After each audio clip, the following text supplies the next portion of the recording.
अस्सलाम वालेकुम दोस्तों, क्या हाल चाल है। मैं हूँ अभी मदीना पाक में और मैं आपको बताऊँ एक अच्छी न्यूज़ कि यहाँ पे बारिश हो रही बहुत ज़बरदस्त। असर की नमाज़ पढ़ के आए और यहाँ पे हो रही है बारिश। ये मैं आपको दिखाता हूँ यहाँ पे उधर। ये देखें जी, मदीना बाग में इस वक्त बारिश हो रही है। बड़ा खूबसूरत मौसम में बना हुआ जी।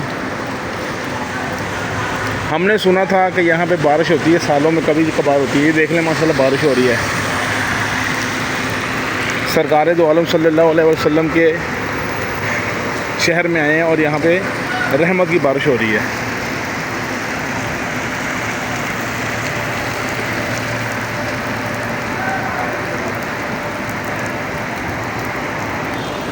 तो बहुत तेज़ बारिश हो रही है यहाँ पे, देख लें।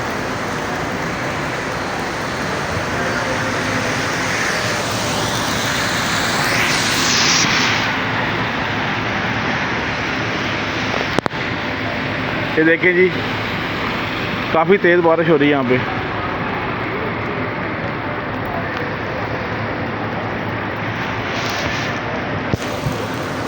मैंने कहा आप लोगों को इधर का मौसम के हाल में बता दूं ज़रा, क्योंकि ये भी एक यूनिक चीज़ है कि कभी कभार बारिश होती है यहाँ पे और आज यहाँ पे बारिश हो रही है। आप भी इंजॉय करें मदीना बाग में बारिश को देख के।